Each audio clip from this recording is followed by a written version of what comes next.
Welcome to the Actual Fluency podcast. Each week you'll find inspirational, motivational interviews with some of the world's best language learners, industry experts, all trying to help you to learn foreign languages better, faster, and more efficiently. And here we go. If you're looking for a language teacher to enhance your language learning, then I highly recommend italki. Italki is the world's biggest tutoring platform, and you can find thousands of teachers and tutors at very reasonable prices. Get a free lesson after completing your first lesson by going to languageteacher.co. Hey everyone, and welcome to episode 144 of the Actual Fluency podcast. Today I'm joined by Katie Harris, who's the founder of the blog JoyOfLanguages. And Katie fell in love with languages as soon as she realized she could learn them by doing fun stuff, like going to the pub with native speakers or watching Netflix. She speaks Italian, French, Spanish, as well as some German and Chinese, and believes that there's no such thing as being bad at languages. With the right strategies, anyone can learn. And this is something I believe in completely as well. I don't think there's a language learning gene or some people are better than others. I think with the right methods and with the right attitude, which is very important, anyone can really learn a foreign language. If you think about it, we've all done it at least once, right? Yeah, okay, that was with a lot of help and certainly a lot of input, but it is possible. So in the episode today, we talk about Katie's journey and why she created Joy of Languages and what her future plans are. So check out the episode, and I'll see you in the next one. Cool. Well, Katie, welcome to the Actual Fluency podcast. It's a pleasure to have you. And thanks for having me. You're very welcome. And to start everything off, do you want to just give the listeners an introduction to who you are, where you're from, and how you discovered language learning as a hobby? Yeah, so I'm Katie Harris. I'm originally from a little town close to Sheffield in the UK. And I discovered language learning as a fun thing, as a hobby, when I was already an adult. I think I was about 22. So it was, I didn't particularly have a positive experience with languages at school. Like most people, I was bottom of the class. It was just something I just didn't really understand, like trying to remember verbs and vocabulary, and it just didn't really get what languages were as a subject. I think it felt like it all went over my head and it was very confusing. And I had a similar experience at university like that. I tried to take Italian as an elective and same problems. And then after about 2 years of really, really struggling with Italian as an elective at university, I went to a language course in Rome where it was totally different. The teacher had no books, no pens and paper, and she just made us talk about things that were interesting and gave us feedback. And that was when I discovered, of course, it was a struggle at first, but that was when I discovered that actually languages are about communication. And when you have patient teachers who encourage you to use the language for communication rather than just trying to memorize stuff, that they can actually be really, really fun and enjoyable to learn. Yeah, so I guess that's how it all started anyway. And then since I discovered that really worked for me, learning Italian. So to just try and force myself to speak it, even if I didn't necessarily know the perfect way to express things. I set myself a little rule. So I came to Italy to study abroad, and I said, okay, a whole year, try not to speak any English unless it's with friends and family. And I did that. And at the beginning, it was really, really difficult. But through doing that, I met some really nice Italians. At the beginning, they didn't really want to talk to me that much because I didn't speak Italian that well. So communication was quite difficult. But over time, I made Italian friends, and over time, it was a really positive experience. I got more into the culture. And I think that was what made me fall in love with languages. So then I thought, wouldn't it be cool to do this with French, so that then I could connect with French people? And so this wasn't through immersion. I started studying French in Italy, but I was doing it trying to still use it for communication. So I would meet French people, French tutors, and try and have conversations with them. Try and read and listen a lot in French. And that after a while, after a couple of years, that seemed to work. I went to Paris and I could talk to people. It was a little bit slow and embarrassing at first, but over time, just like with Italian, it started to work. And then after that was just it really. I was like, this is amazing. I can learn these languages and connect with people. So I've just been learning languages ever since. Fantastic. And how long were you in Italy? You said was it just a year, or did you stay longer after? So it's been back. it's been on and off. At the moment, I'm actually based in Milan, and so I've been living here on and off since 2009. Oh God, 10 years. That makes me feel old. Wow, that's a long time. But I guess that shows that you chose the right place. I mean, a place can be nice for a year or less, but if you actually stayed there for 10 years, you must have really liked it. Yeah, it has its challenges, but I like the lifestyle. I like the way that people are laid back. They take time to do things that are still important, like eat together, cook together. Good coffee. Good coffee, exactly. Good mozzarella. Yeah, the coffee thing is not something one should do in the UK, that's for sure. I think that's more instant coffee than anything else, unfortunately. Yeah. But what language was it that you were having in school? Was it French or German? Or? It was German. And so I also actually did a couple of years of Spanish as well in school. Mm-hmm. And it's just crazy when I think back to it. I literally couldn't remember one phrase, or I could remember stuff like "Donde está la biblioteca?" And that was pretty much it. Very important sentence, of course. Yeah, where's the library? I think that's the sad state of language learning in schools, unfortunately, is that first of all, not many students are naturally interested in it because they get sent through all these grammar drills and all these like memorization or forcing memorization of words, just single words, not even sentences. And it's just not a very good combination for students in that age group because they're not interested in that kind of learning. At least that's my theory. You really need a teacher to go above and beyond and really break with the norm and do a lot of interaction and like games and music and really get the students involved, because otherwise they just don't care about it. And unfortunately the tests are not very good either, because we're testing people or students in those years is basically about what does this mean, like word wise, or summarize this very easy text or read this, or and unfortunately reading and understanding a piece of text is very, very far from asking even the simplest of questions to a native speaker.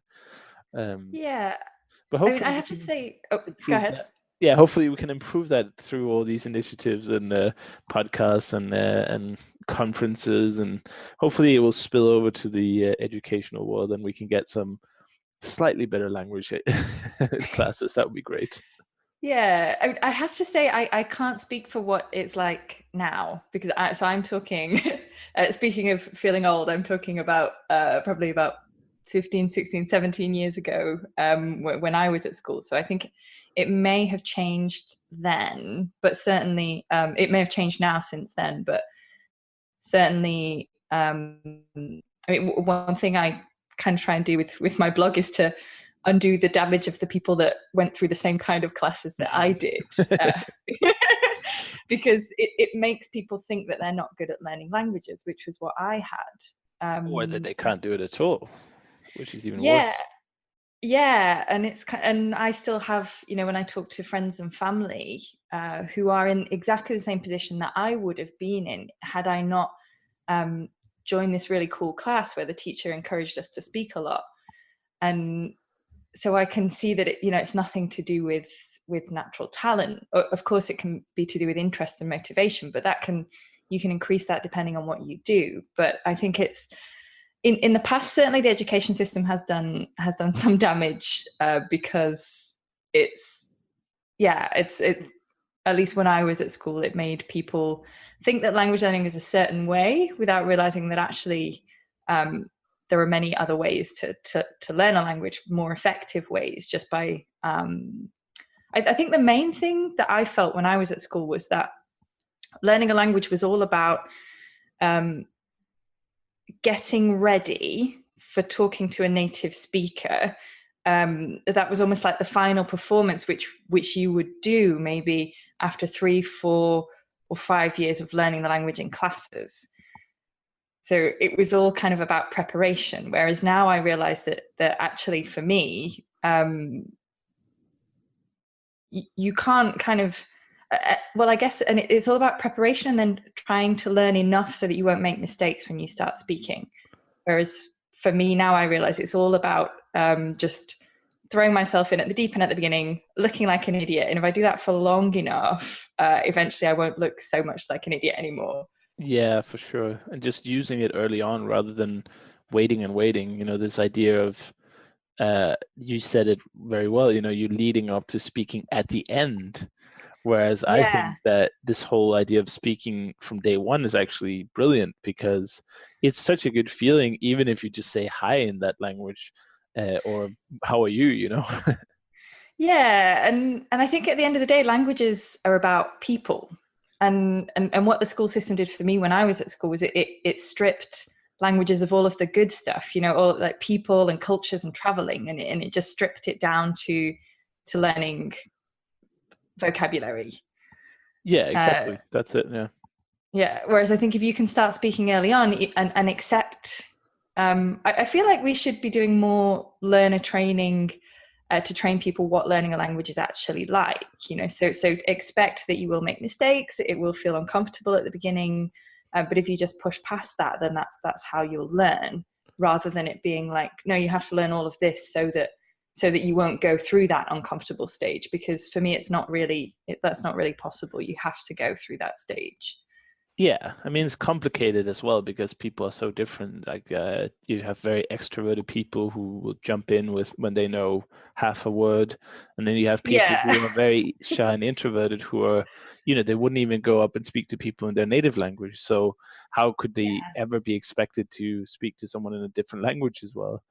So it's obviously difficult to find a common way that could work for everyone. But I think pushing people to speak sooner is a good quick win for everyone, I think, because if we can encourage more early on, then those early wins usually translate into longer term success rather than just preparing and never really getting anywhere.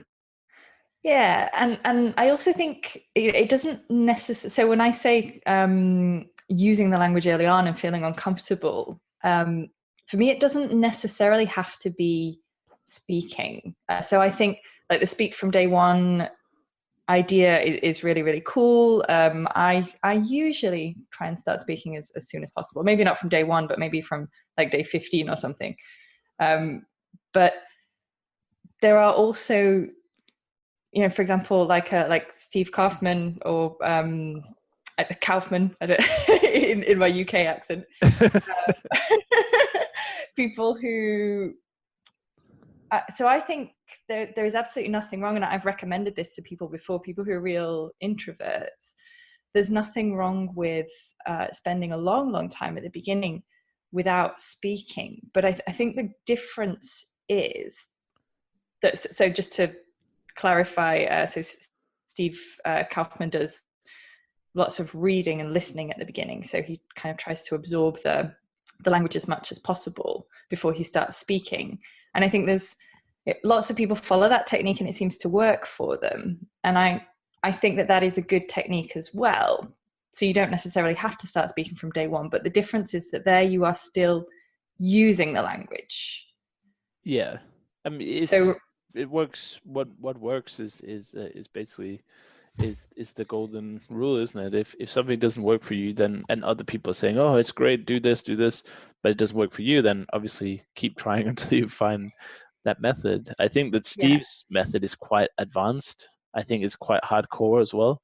So Yeah. I would be surprised if many new language learners, the people we're trying to maybe rope in with this discussion, Mm. would find that particularly enjoyable, because it's very much focused on doing a lot of reading, a lot of like passive, like you said, passive skill building.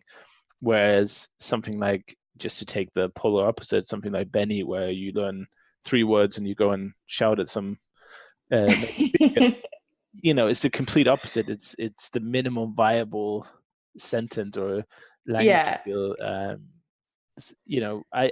I probably somewhere in between is probably the best, but it's probably the people who think you can only do it one way that need to see it, that you can actually do both, and there's a whole spectrum. Yeah, It's not definitely. easy. It's not easy though. Yeah. So I would say for me, the way I see it is that you can do either, and they both work. But the difference here is that, so the difference compared to, for example, when going back to when I was at school, is that here, even if you're not speaking, even if you're just, so you could start, for example, with very, very, very simple text. So it's not so hardcore texts that have been adapted for beginners. Right. But the real key there is that you're not just learning things in isolation. It's not the like, well, I'll learn all of these grammar rules and I'll learn all of this vocabulary, and then one day I'll be able to put them together and understand what I read, or understand what I listen, or what I hear, That's or school learning for you. That's speak. exactly how I felt school was like. That you build all these pieces together and you never really get anywhere, because it's like a Yeah. fallacy. It's a fallacy that's how you learn a language. Yeah. It's not, you don't do it by learning everything and then the puzzle connects and then you suddenly are fluent. Yeah. It's really not Exactly. how it works.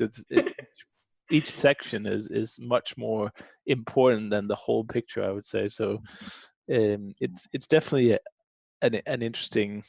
It's problematic, I think, for the schools that they're so focused on this. For the learner who's listening, who's outside of school, I don't actually know what my the average age of the actual fluency listener is. I would imagine it's slightly older than school age. That person would probably gain the most, I think, from getting a tutor early on, like an Yeah. italki tutor or otherwise, because I think often there's these limiting beliefs that classes and tutoring is quite expensive and quite hard to find, or you need to you need to go to some school, or it's in the evening somewhere far away. Yeah. Whereas the reality is that now you can hire somebody to come on Skype, a bit like we're talking now, for a couple of dollars an hour. So that opportunity is really open to everyone, and the teacher, if Yeah. you find a good one, can really support you from the level you are at. Like I remember for my Russian, I was so terrible at Russian that we could barely speak together, but she was so patient, and we ended up speaking for an hour, and it was so slow. And if you listen to it, you would think, what are these idiots doing? It's a complete waste of time. But it really gave me a massive win and a real sense of achievement that, whoa, I just spoke in Russian for an hour. Okay, it was Yeah. mostly incorrect grammar and it was very slow, but the person in the call understood what I was saying. And that's the whole aim of languages. So if anything, I'd like to push that. Yeah, absolutely. I totally agree. And that tends to be the way that I do it as well. Yeah, I mean, online classes, like that's been for me over the last few years. I think that's part of the reason why I've ended up doing what I'm doing now, is because it's made learning a language so easy and accessible to me, where it wasn't before. So it's helped me to learn more languages more quickly. So yeah, I would totally agree with that. If you're a really, really introvert and you think like, no, there's no way I could do that, then I think there is something to be said for spending a long time absorbing the language, but and you can choose which one works. But I think we could kind of develop, or we could come up with a new catchphrase. Like instead of speak from day one, it could just be like, get your hands dirty from day one. Definitely, yeah. So, so whatever you're doing, like it's not preparation, like you're actually starting to struggle through and like try and understand things or try and say things like right from the beginning, because that's Yeah. yeah, And there's that's no how. right or wrong. Like there's just no way that something is better than the other. It will all depend on the learner. and Yeah, also definitely. how you use the materials. So Yeah. I would say it's better to do something every day that might not be quote unquote ideal than it is to sit around do nothing because you haven't found the ideal method yet.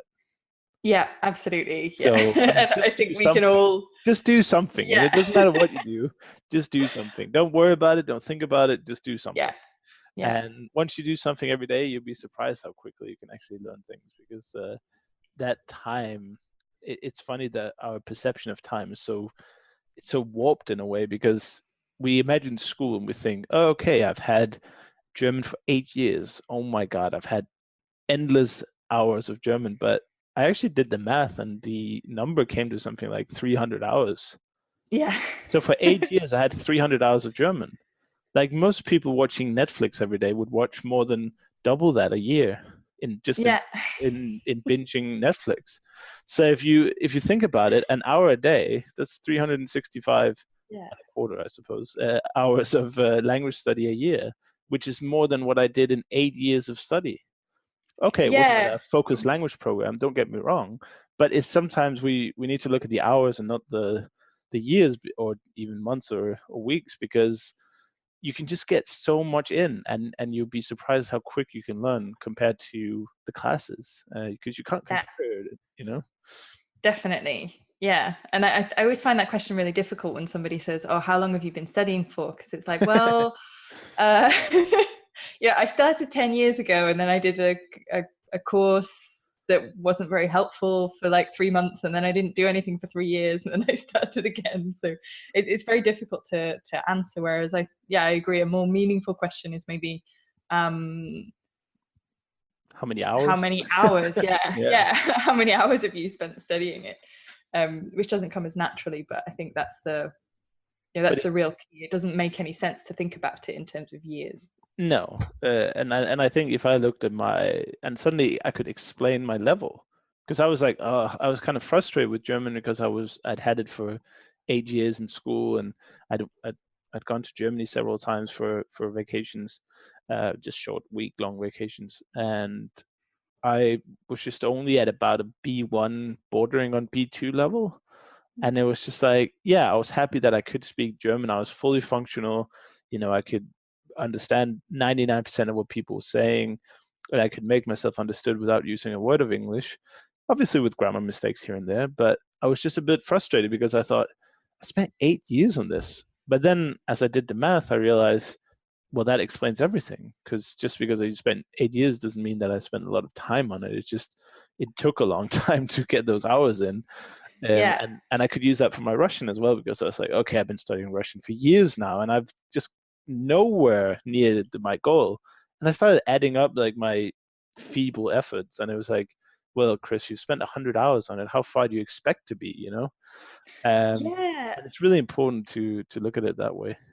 Yeah, I think that's a really, really good point because so many people get really, really discouraged because they look at, they might say, oh, well, I've been studying Italian for 2 years, or people learning a language takes a long time, and I think it's really important to give yourself that time and to be patient and not to beat yourself up and think, oh, I should be further ahead now, because everybody does it, and it can be really, really demotivating. And I totally agree that actually when you think about it like that, and you can if you think about it in terms of the amount of hours you've spent studying, and there's also the CEFR framework, which just it's a very, very rough guide to what kind of level you should be after a certain number of hours that you've spent studying. And that's usually, like you said, that's usually really, really reassuring because you can see actually that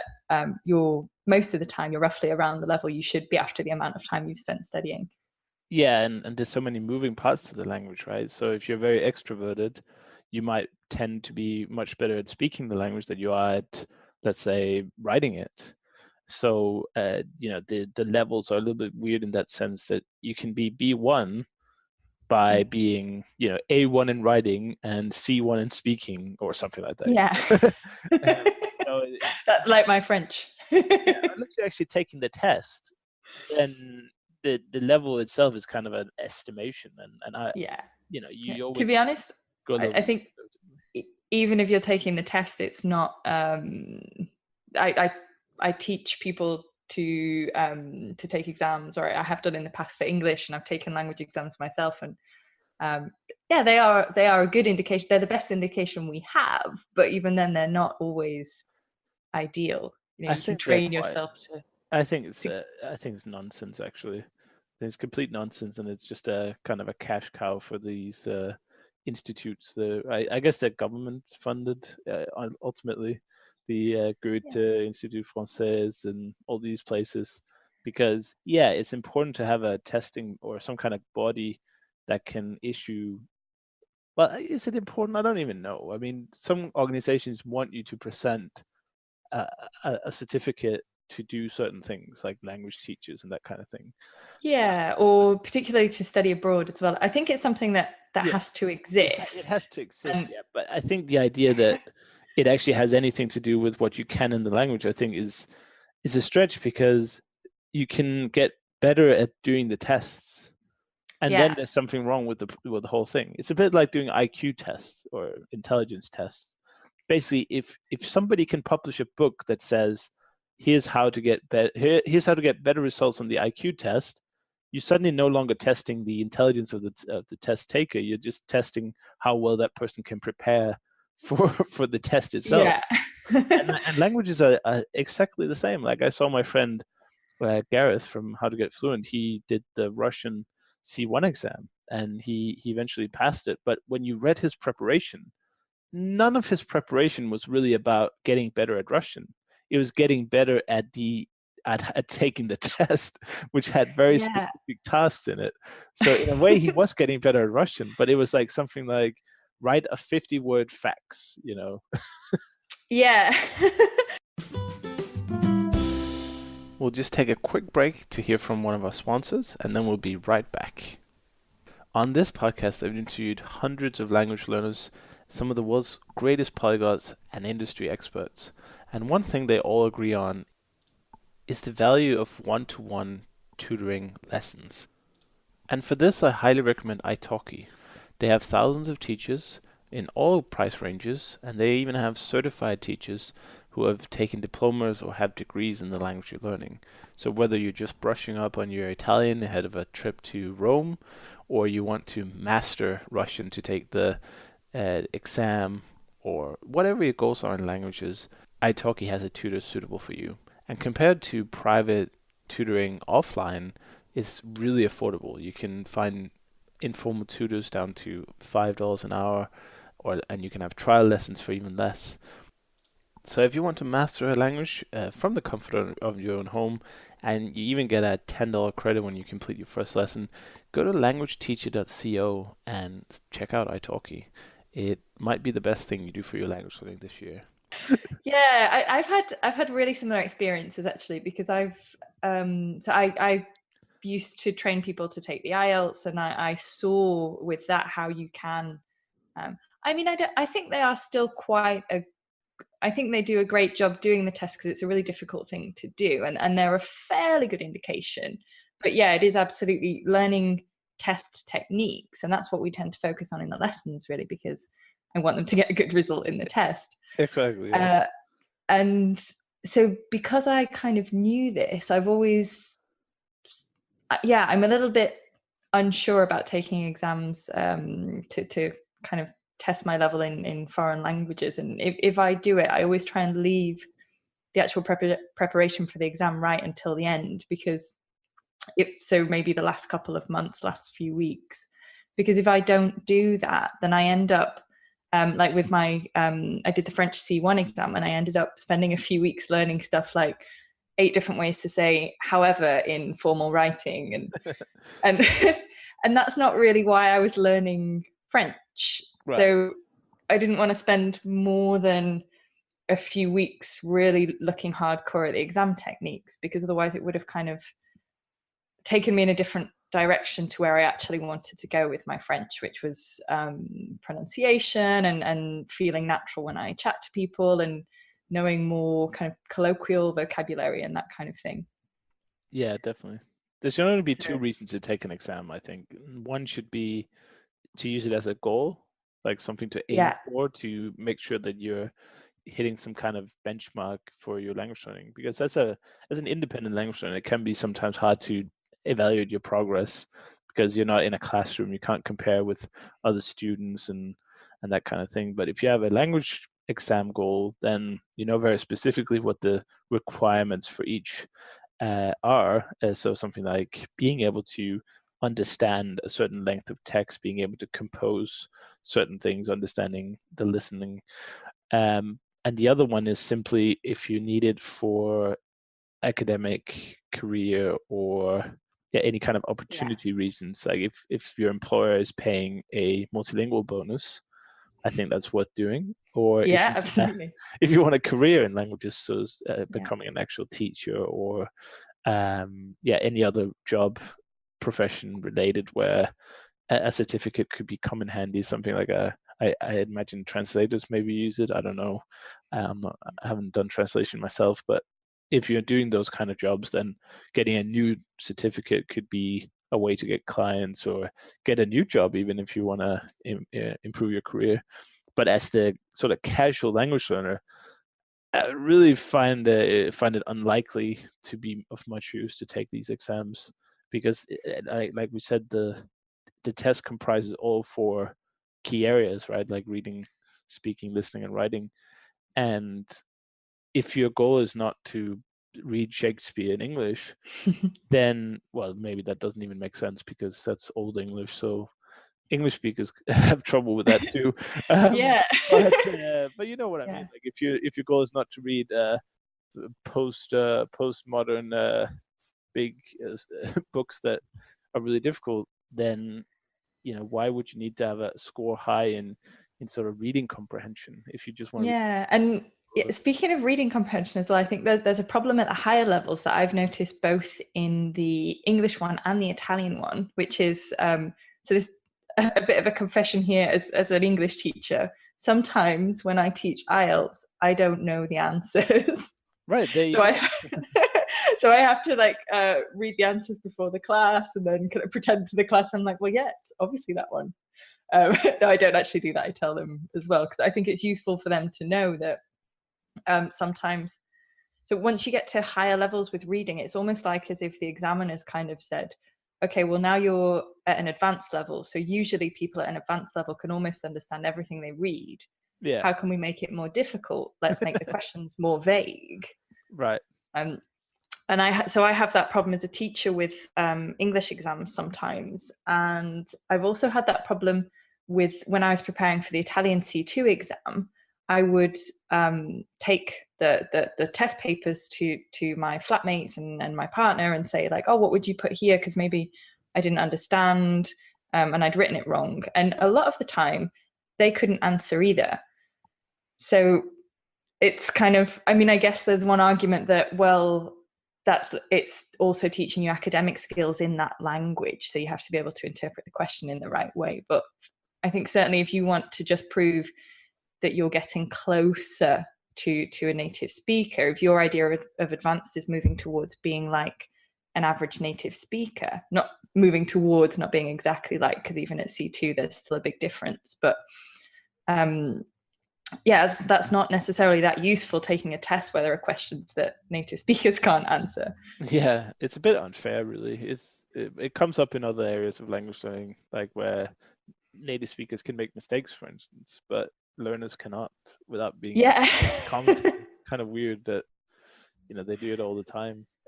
But that's just I think that's part and parcel of being a language learner. You have to accept that it's not always easy, and Yeah. there's a lot of things that are working against you. But yeah, take the test if you think it will help you. I think it's a nice goal to have. You do like a Yeah. 6-month challenge. Okay, now I'll take the B1 exam or something. Or if you're already B1, B2, and you're like, okay, I really want to take my language to the next level. In a year from now, I'll do the C1 exam. I think that's a good way to do it. But Yeah. yeah, I'm not a bit skeptical with how it actually would be of much relevance to like a normal quote unquote. Yeah. And I guess I feel like the problems that we've been talking about maybe make up probably, for me, like around 30% of the problem with tests. But you still have you can't pass a C1 test if you're at an A2 level. And when you're preparing for the exam, maybe 30% of it or 20% of it is testing techniques, and it's annoying because there are questions that even native speakers can't answer. But I think they are still worthwhile in the fact that maybe the 70-80% of it, you are learning, you are practicing listening and reading and writing and speaking in the language. So of course, when you're practicing all of that, your level is going to improve. Like my Italian level, no, I feel like maybe with the Italian one, I just learned test techniques actually, but certainly with the certainly with the French one, I learned some techniques. I guess techniques, but I was just learning formal French, which I wasn't that interested in learning. But overall, it was a positive experience, and I learned a lot more French than I would have done if I hadn't set myself that goal, because I just had that motivation, and I was practicing reading and listening and writing and speaking a lot for very intensively for a few weeks, but over a few months, because I could kind of feel it looming. So I knew that I had to listen to as much French as possible and practice reading. And so, I think overall it's a positive experience, but it's really important to evaluate why you want to do the test and know that there are these problems with them as well. Yeah, I think definitely they can be valuable. And like I said, that goal of doing the test at the end is definitely good, but maybe people can do other goals similar to that without paying £200 to Institut Français or something. Yeah. But moving on from that, so you have a website and a podcast. Do you want to tell people when you started that and what was your basic motivation for getting into that space as well? So the website JoyOfLanguages, I guess, kind of coming back to what we were talking about a little bit before, I think the main reason that I wanted to start it was because I'd found this way to learn languages that I found, but by using languages to communicate, then that gave me a lot of joy, hence the name. Mm-hmm. And I could just see this difference between, how people who were really struggling with learning languages seemed to be learning them the way that I used to learn them and the way that I really, really struggled with. So I wanted to kind of open a space to be able to talk about, using, making learning languages fun, and how learning languages can be fun, and that way it can be more motivating and you can make more progress.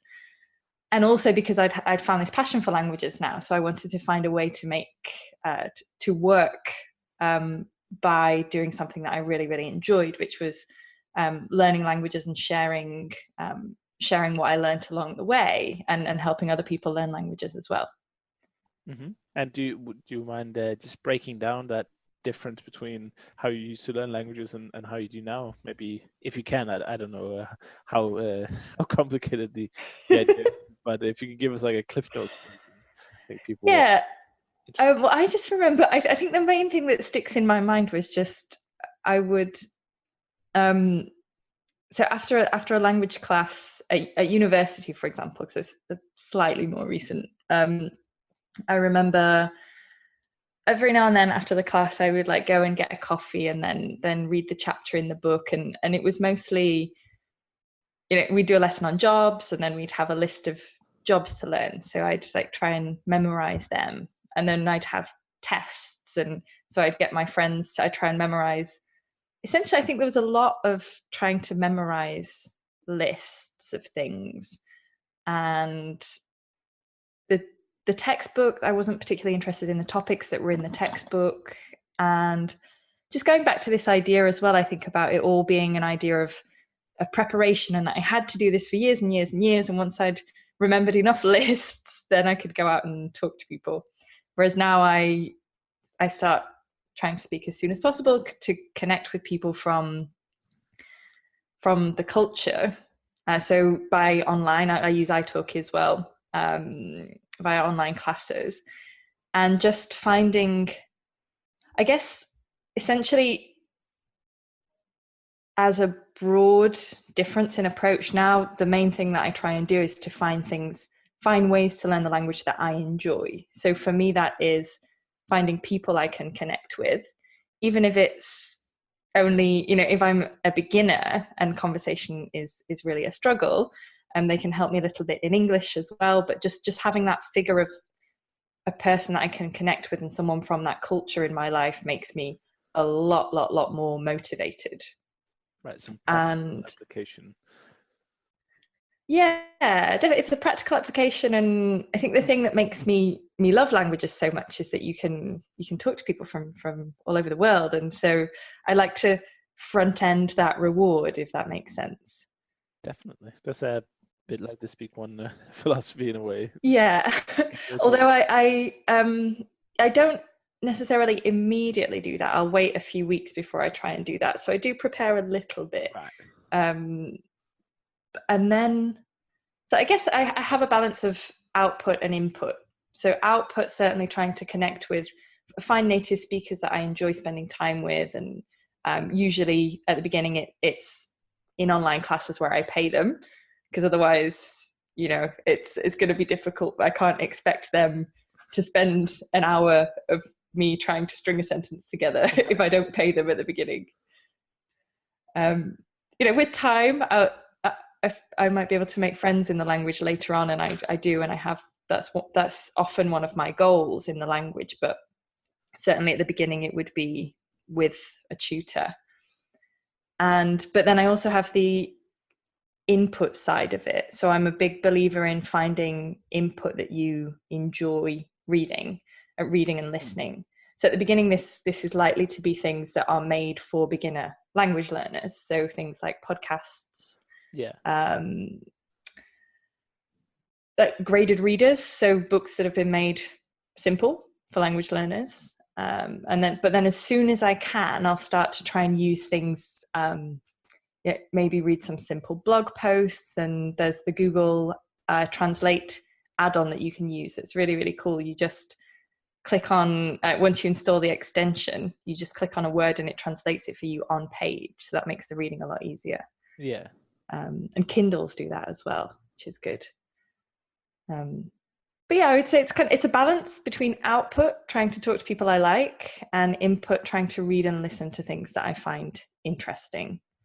Right, and I can imagine the output is one of the big differentiating factors from what you used to do in school and what most people probably suffer through through school with. It's just a lack of output, really, in many ways. Yeah, I would say lack of output, but also, nobody ever said to me like, "Oh, why don't you buy a magazine that you like in Italian? And here's what you could do to read it, or here are some simple books that you might really like, and here are some techniques that you can use when you don't understand a word," or so all that kind of stuff. I think it is certainly a lack of output, but also a lack of learner training in trying to train language learners to show them how they can find ways to learn that they enjoy via input as well. So reading and listening, which is difficult at the beginning. Yeah, for sure. You can't just pick up a. Yeah.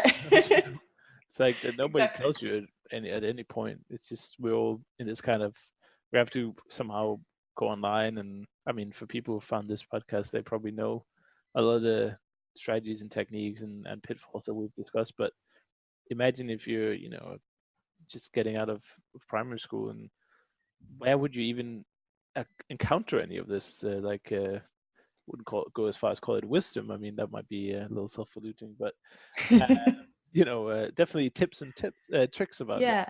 Where would you ever get that idea? So it's kind of like learner training is something that I haven't heard that word or phrase used before, but I think that makes a lot of sense. That's essentially what we're all doing. This podcast Absolutely. Is all about learner training, really, because I think also what school does, it says the teacher is important, But Yeah. I think what independent learners realize is that the teacher is just a tool, it's a part of, well, I guess they can be that in many ways, but it's Yeah. just a way to, to help you learn a language. It's not necessarily supposed to do the learning for you. Yeah, And definitely. so learner training is interesting. And I think that that's definitely what we're trying to do with the podcast. I think most people who are producing language learning content is trying to do that, or maybe directly Yeah. even.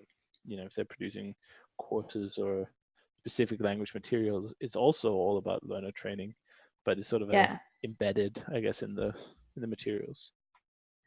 Yeah, and I think if you're doing things, if you found ways to learn that you enjoy, for example, you get a graded reader and you like the story, that's also a good way then to learn grammar and pronunciation, because I think you can spark the interest first. So, for example, I find I learn grammar much more easily when I have the question mark in my head. So not like a book saying, "Oh, you need to know this, this, and this." Yeah. But if I'm reading something, or I quite like the Asimil books. I like the way that they're done, because they're almost set up to make you do this. Like if you're reading a conversation, or you're reading a book, and then you think, "Oh, why is that word like that?" And then you find a little explanation of it at the bottom. I think that works quite well. Or you can just search on the internet and say, like, "Oh, why is this word like this?" And you're I much more think you likely to certainly, remember it because it's curiosity rather than necessity. Like you don't memorize anything that somebody tells you to memorize. But if you are curious about something and you need to learn it for a particular reason, then the memory just sticks so much better. yeah, absolutely. Yeah, if it comes from that little question mark in your head, rather than the teacher being like, "Oh, you need to learn this," then yeah, absolutely, as you And said. learning the grammar tables is completely ridiculous. It's like, if you think about it, I forget where I got this from, but most sentences that we say in a language is either coming from first person or second person.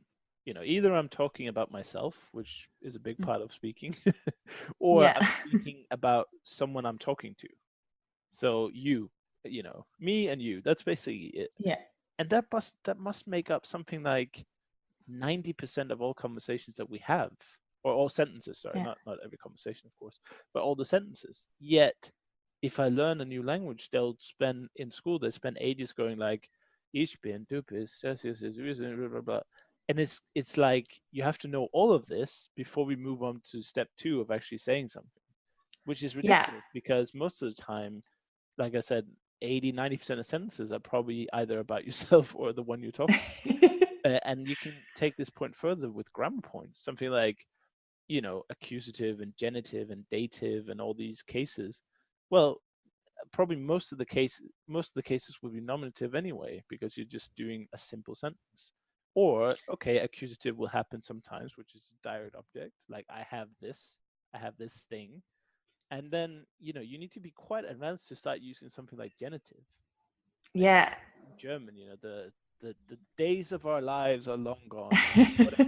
It's like, you don't need to do that because you can always simplify that to a simpler sentence. So that really grinds my gears when it comes to grammar, is that everything is considered equal in every table, whereas Yeah. you never use half the stuff anyway. It's Yeah, like it's not. learning 10 different fish. Yeah. What do I need? I don't even know what they're called in Danish. How would I know? I don't care. Yeah, I completely agree, and I'm certainly not against studying grammar. I think sometimes when people initially hear me speaking about learning a language, they might assume that I'm completely the natural way, no grammar, which isn't true. I do think there is a place for grammar, but it's, as you said, it should be usage based. I think On the demand, classic when you need approach, it. yeah, or even you could learn, like learn the most frequent structures. Definitely. And people tend to spend way too much time worrying about things that aren't going to come up that often. Exactly. Yeah, I remember this, and I fall into this trap as well when I was doing online German lessons, and I said to my German teacher, I was like, oh, the cases. I was like, I can't remember the case. I've got to remember the cases. And he was like, why? Like, why don't you learn linking words? Exactly. Which was really interesting because he'd obviously heard me speaking and thought that I needed linking words to sound more natural when I speak. But I was there because all of the books and the courses just try and they feel like they've done their job. I think if they've told you all of these things exist, this is how it works, that then they're like, okay, my job here is done. But the problem with that is, you get people worrying about the accusative or Italian's a perfect example of this. People worrying about the subjunctive when they haven't really started having conversations yet. And I think that's a shame because it's a part of grammar that can be quite confusing. I had this in Italian. I was trying to learn the subjunctive before I went to that course I was talking about at the beginning. And it just really puts you off because you think, oh, I'm never going to know all of this stuff, but I need to know all of this stuff before I can communicate. And it's not true at all. That's something that it's worth paying attention to, but later on and when it comes up. Exactly, when you need it and when you get to that level, then it will be useful. And like the subjunctive, I think that's something that English native speakers don't even know how to do necessarily. So, something like were I a rich man? It's probably kind of archaic form of speaking, but it does exist, and a lot of people don't know how to do it anyway. So expecting some learner who's just starting out to learn all of the grammar is just it's really strange. It's really bad, and German is a perfect example because most of the German sentences you make will be perfectly understood even if you make all the cases wrong. There are some really like constructed examples, like if you have only like a subject object and an indirect object, so the dog bit the man or something. In that sentence, it's really important that you put the dative at the right place, because otherwise it's the man that's biting the dog. But that's such a construed example because normally the sentences follow a normal structure. You wouldn't. It's such a. I don't know if you've ever studied any Russian or Slavic language. You can put the emphasis at the beginning of the word to make it sound a little bit more. I mean, it's often used in like poems and like some kind of creative writing, but they can also use it to emphasize. So in that language, it makes more sense. But in German, they're much more likely to just follow a simple structure. So even if you mess up all the cases along the way, it might grind the ears of the native speaker a little bit, but he or she will definitely understand what on earth you're trying to say. And if they don't, they'll always ask you, did you mean this? And conversation goes on. It's like that idea that you have to be perfect is really a bad idea to have circulating around. Yeah, definitely. Yeah. And I think this comes back to the idea of learner training as well. So often I think people come to me and they say like, oh, I'm really scared of making mistakes. And if I think about the classic kind of language course and the way that it's structured, it's it just makes people afraid of making mistakes. So I feel like people often think that the solution to this fear is learning the accusative case perfectly or learning the subjunctive case perfectly, because when I know it, I won't be afraid anymore and I won't make mistakes, which apart from the fact that it just isn't true. Italians still make mistakes with the subjunctive, for example. So that just isn't true. But also it puts people off so much when really the real solution to this problem is learner training again, and helping people understand that they can learn that and that will come, but they don't need to stress so much about it at the beginning. It's okay. Coming back to what you said, I really like that about how, all right, so you're speaking to a native speaker and it grates on their ears a little bit, or they, which to be honest, I think isn't even really true, because people who are worth talking to are usually quite forgiving of those little mistakes. And So often you have the other problem. You're saying to native speakers, you're like, I'm trying to learn, please, please, please correct me. And they don't, because they just want to have a conversation with you. Like they're looking for the meaning in what you're saying. They're not looking for the grammar mistakes. Yeah. Definitely. But also, learner training in the sense of, if you say something and the person listening to you didn't understand, that's okay. Here are some phrases you can use to manage the situation. Yeah, or in the worst of cases, just say the English word or whatever language you might have in common. Like, doesn't mean you have to change the whole, dialogue to English, but you can just say, as in English, blah blah, or as in German, or like the German, blah blah, and then continue the sentence. I mean, that's great when you're a beginner. Like for my German level, for instance, I can pretty much talk about anything in German, even though I don't know any of the words, because I have all the, I don't know what to call it, but maybe like the roundabout vocabulary or the explanation vocabulary. I don't know what to call it, but I can basically just waffle on for ages without ever saying any of the correct vocabulary words in a field. The thing about the thing, and when you do that, you have the thing. So. That's really, really good though. And I feel like that's what we should be teaching people to do more at the beginning. Learning how to manage communication breakdowns, essentially. Yeah. So, and not worry about failing, because you shouldn't, like you say, I think I had a lot of that in Russian as well. I was sitting there, I was actually testing out sentences in Google Translate before I wrote them to my tutor. And it was like, Google Translate isn't perfect, first of all. And second of all, who cares if you make mistakes? That's part of learning. You shouldn't proofread every sentence you send to a casual acquaintance. That'd be awful. You wouldn't have time for that. Yeah, I feel like that's something that I'm constantly still learning now, or getting used to now. So, for example, with both French and Spanish recently, I've started to feel like, particularly when it comes to writing, because I've started to find ways to write that I enjoy more, but it doesn't really come naturally to me. So I kind of have this slight paranoia that I should be much better at writing in Spanish and in French than I actually am. And I've been afraid of writing messages to my French teacher or to my Spanish teacher, and it takes me ages. And but more recently, I've just kind of said to myself, like relearning this lesson, I was like, hey, do you know what? They are my teachers. Exactly, yeah. If they didn't have to correct anything I sent to them, they wouldn't have a job. So exactly. No, that's so true. And that's something that anyone could use, really.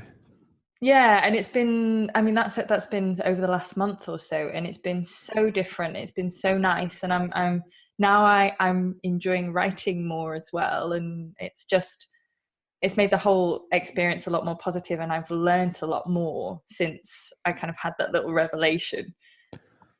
But it's hard to write, though. That is the hardest skill for sure. So I think you need to, you can obviously front load it. For most people, it wouldn't make any sense, because most people are trying to speak before they write until you get to like an intermediate stage. But I think you need quite a good vocabulary and understanding of the language before writing makes a lot of sense. Not to discourage people. I say, if you want to write, start from day one and write whatever you can. But you definitely, I wouldn't worry if people weren't able to write very well if they're in the beginning stages, because it's so difficult to write, I feel like. Yeah, but I feel like part of what makes writing so difficult is because we put so much pressure on ourselves for it to be good. Good, yeah. Well, that may be, yeah. It has to have some kind of artistic or quality to it, that it has to make sense and be enjoyable and even funny. Yeah, exactly. Yeah. Whereas, right, I had oatmeal for breakfast.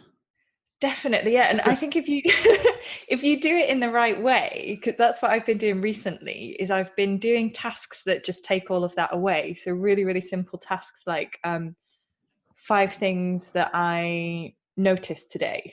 Or exactly, like a diary is a good way to start for many people in terms of writing. Yeah, and it just kind of, because I think writing is good, for me at least. I think writing is good if I don't put pressure on myself to be like a writer in the second language. Exactly. If I don't put pressure on myself for it to be good, then writing is really useful, because I think it helps your speaking as well. Yeah, because definitely. especially if you're just doing informal conversational writing. But another really good activity is to just try and think back to a conversation that you heard and try and write it in the language you're learning. Yeah, like transcribing speech. You could even do that, I suppose, with videos or podcasts. You could try and transcribe what they're saying. That could be good for earlier on, and then later you can try and recall it from memory. Definitely. If you want to get better at writing. Yeah, and I think part of the problem with writing, part of what makes it so difficult, is that you've got that combination between it's just so heavy, like, to have to do everything. Like, you have to try and get the language right, and you have to try and decide what to write as well. Whereas if you can just do very, very, very simple, guided, very like day-to-day practical kind of writing, then I think that's really useful. But as you say at the beginning, it's a bit of a struggle. It still is, even at the end for me. Everything's a struggle, that's for sure. And even if language learning can be much easier and more enjoyable than most people experience it in school, there's still a lot of work to be done, and it's not to be underestimated. And if we're discussing these things a little bit light, as in, oh, that's easy to do, just do this, then make no mistake, it's definitely not the intention to give off. It's just, I think it's the balance of encouraging people to try new things and also still trying to say that it's, you don't learn a language overnight just because you pick the right, which is a trap I sometimes fall into here, and that's not even because I'm not even a very good language learner at all, actually. So it's not because I'm sharing my own, oh, this is how I learned 8 languages, like some other people would be able to share on the podcast and often have done. But it's just, I talk about it so much with people that I almost have a perfect theoretical understanding of it. Yeah. So that's why it sometimes comes off as a little bit of a casual, oh, just do this. But in reality, if you're in it, it takes a lot of organization, discipline, motivation to keep going and getting that hour done every day that we talked about earlier. Absolutely. Yeah. And I think sometimes when I talk about learning languages, it can be misconstrued as like, oh, well, I was using this kind of traditional method that didn't work for me, and then pop, I found this method that worked, and then all of a sudden it was really easy. It's not necessarily that. I would say it's learning. One thing that I've learned that's made me better at learning languages compared to how I used to be is learning the right things to struggle on. Right. So it's still a real struggle. It still hurts my brain sometimes. It's still embarrassing sometimes. I still struggle with motivation, etc. But there are certain things that I know if I struggle with them and I persevere, then eventually I will end up speaking the language. So, for example, like we were saying before, I guess it's a little bit like, I feel like for me, the beginning of learning a language is a bit like Bambi learning how to walk. So I just kind of try and struggle through and then fall over and struggle through and then fall over and struggle through and then fall over. And then I still fall over now. Italian, I'm C2. I still make basic mistakes every now and then where someone will just look at me and raise an eyebrow and they're like, yeah, exactly. Like, you're never perfect. And that's a realization that people also need to realize, that just because you speak your native language doesn't mean you're perfect in it. Like, I don't know what the latest count is, but I believe there's 200,000 words in English or something like that, and it is an estimate. And an active vocabulary of anyone is maybe 20 to 30,000. So even if that's not a great metric though, but just as an example, you never know everything, even in your native language. So don't expect to know everything in any language you're learning. I think that's a good lesson to do. Definitely. And I often, for that reason, recommend to people when they're reading not to look up every word, because it still happens to me. For example, when I'm reading, particularly if it's the American press, I'll find phrasal verbs that I didn't know existed, and but I just get good at guessing them from the context, which I think all native speakers are. And people, sometimes when you're learning a language, you don't realize that it's really useful just to learn to to transfer that skill, try and guess a little bit from the context, if you can just guess the main meaning, and then only look up a word if it's familiar. If you feel like, oh, I've seen that a few times, I think that's probably going to be useful. Because if you look up every word, you might even be looking up words that native speakers don't know. And you don't remember them. And I find it extremely boring as well. It's like, if I have to stop all the time, I might not understand every sentence. It's like, I was reading a bit of Harry Potter, for instance, like a lot of people also do. And I didn't understand everything. But if I had to stop and look up words all the time, it's just not fun. And then I won't do it. So it's better just to read as much as I can. And if there's something, sometimes it's like, okay, I've seen this word 25 times now. I should probably just look it up just for the future of the story, because it's probably going to come back, like wizard or witch, it's probably useful to understand in this context. But it can be tricky in terms of the enjoyment of it if you want to look up everything. I think that's counterproductive, and you won't remember it. That's I think that's the big the clincher. Is just looking up stuff all the time you won't remember. I remember doing that in school with paper dictionaries, just like looking up stuff all the time, and the teacher told us that was part of the this is also the ridiculous nature. I don't know how many schools and teachers do this, but when I was growing up, it was part of English lessons to look up like 10 words in the dictionary. So it's like, it's a good skill to teach. Is it though? Is it with all these like digital dictionaries and like?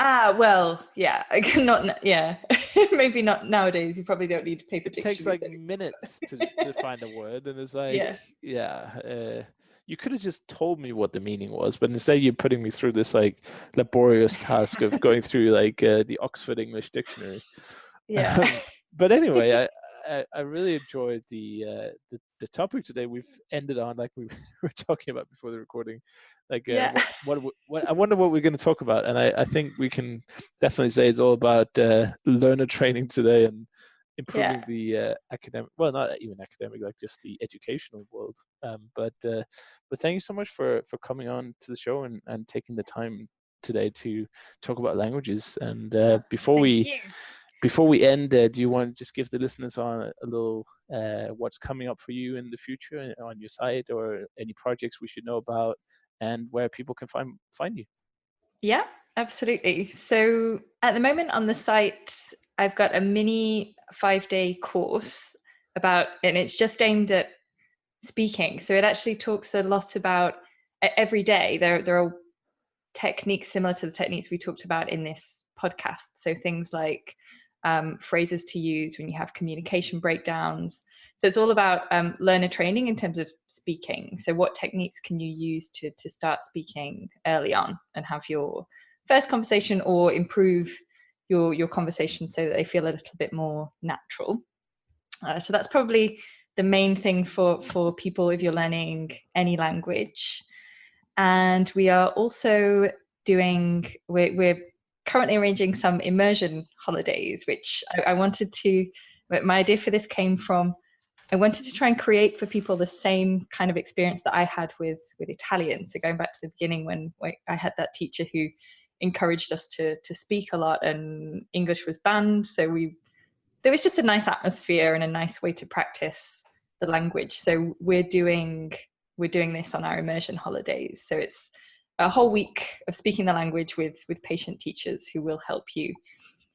So after a week, obviously you improve quite quickly. And cool. We're doing that for Italian, Spanish, and also hopefully French this year as well. So if you just sign up to the mailing list on the website, there's a little bar on the right side, or also if you sign up for the 5-day course as well, when we get more places. We've sold out the first 2, but we're looking at doing some more. So we'll let you know as soon as we have more spaces available. Fantastic. Well, that sounds really exciting, and could be hugely beneficial to anyone learning to actually get immersed, I guess, is the big key there. Yeah. Just, all up to the ears in the language. But yeah, thank you so much, Katie. I know we've run a little bit over today. I appreciate you taking the extra time to get everything sorted, even the technical problems. No worries. Thank you very much for having me. It's been a lovely chat. Likewise. All right, that's just all done. That's a wrap. Great. Oh, I just pressed the button before we start.